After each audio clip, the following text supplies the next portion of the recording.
Welcome to Joshka Sri studios. అందరూ ఎలా ఉన్నారండి? మళ్ళీ మీ ముందుకైతే మంచి స్టోరీతో వచ్చేసాను. ఇదేంటంటే చెడు అలవాట్లు.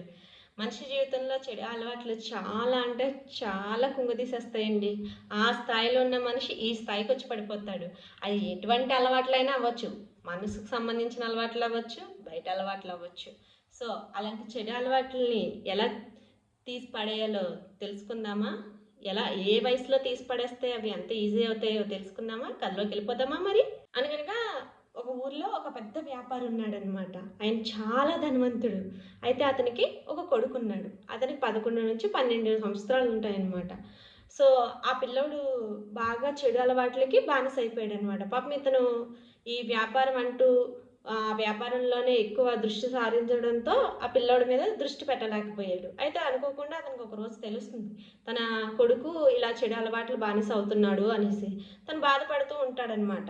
చాలా ట్రై చేస్తాడు, వద్దు నాన్న తప్పు అది ఇదని. కానీ ఆ పిల్లోడు వినిపించుకోడు. అనుకుంటూ ఉంటాడనమాట, ఇంత పెద్ద వ్యాపారం చేస్తున్నాను, రేపు పొద్దున్న నా తర్వాత ఆ వ్యాపారాలు స్వీకరించాల్సింది నా కొడుకే. నా కొడుకు ఇలాంటి చెడు అలవాట్లకు బానిస అయితే రేపు మంచి వ్యాపారిగా పేరు తెచ్చుకోగలడా? నేను ఇచ్చే బాధ్యతను ఎటువంటి ఆటంకం లేకుండా సమర్థవంతంగా నిలబెట్టగలడా అని చెప్పి ఆలోచించి బాధపడుతూ ఉంటాడనమాట. ఎంత చెప్పినా తండ్రి కొడుకు వినడు. అయితే ఒకరోజు అలా తన స్నేహితుడు ఒకరు ఆయన ఇంటికి వస్తారనమాట. వస్తే ఈయన తన బాధ అంతా స్నేహితుడితో చెప్పుకుంటాడు. అయితే ఆ స్నేహితుడు అంతా విని, సరే నీ కొడుకుని ఆ చెడు అలవాట్ల నుండి దూరం చేసే బాధ్యత నాది, నేను కొన్ని రోజులు మీ ఇంట్లో ఉంటాను అని చెప్తాడనమాట. సరే అని ఆయన ఆ వ్యాపారస్తుడు చాలా హ్యాపీగా ఫీల్ అయ్యి, ఆ వ్యాపారి ఎన్ని రోజులైనా మీరు ఇంట్లో ఉండొచ్చు అని హ్యాపీగా ఫీల్ అవుతాడు. అయితే ఆ వ్యాపారి స్నేహితుడు వాళ్ళ కొడుకుతో స్నేహం చేయడం మొదలు పెడతాడనమాట. అయితే ఇద్దరు బాగా స్నేహంగా ఉంటారు. అయితే ఒకరోజు ఆ వ్యాపారి స్నేహితుడు చెప్తాడనమాట, బాబు మనం అలా పిక్నిక్కి వెళ్దామా ఆ అడవి దగ్గరికి అని అంటాడనమాట. అంటే ఆ బాబు సరే అని ఒప్పుకుంటాడు. అయితే ఒకరోజు వీళ్ళిద్దరూ పిక్నిక్ లాగా వెళ్తారనమాట. వెళ్ళి ఆ అడవిలో అలా తిరుగుతూ ఉంటారు, ఆడుకుంటూ తిరుగుతూ ఉంటారు. అయితే ఆ పిల్లోడికి ఒక పిచ్చి మొక్కను చూపించి, బాబు ఆ మొక్కను తీసి పడేస్తావా అని అడుగుతాడనమాట.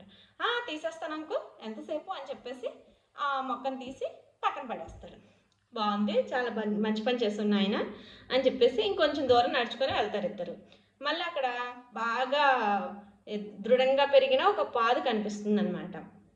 అది చూసి అది పనికిరాని పాదు.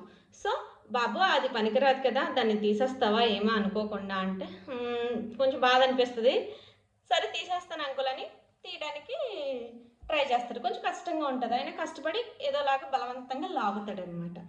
లాగి ఇంకొంచెం దూరం వెళ్ళాక ఒక పనికిరాని చెట్టు కనిపిస్తుంది అనమాట. చూసి బాబా చెట్టుని పీకేస్తావా అంటే, ఏంటి అంకుల్ మీకు ఏమైనా పిచ్చా, నేను ఆ చెట్టుని ఎలా పీకేయగలను, అది బాగా ఇదిగా ఉందంటే అది పనికొస్తుంది ఆ చెట్టు అని అతను అడుగుతాడు అనమాట. పనికి రాదు అంకుల్ అంటే అప్పుడు చెప్తాడు ఏమనంటే, మన విషయంలో కూడా అంతే నాయన, చెడు అలవాట్లకు బానిసైపోతే చిన్న వయసులోనే వాటిని తుంచేయాలి. అవి పెరిగి పెద్దయి మనం వాటి కంట్రోల్లోకి వెళ్ళిపోయామంటే వాటిని తీసేయడం చాలా కష్టమవుతుంది.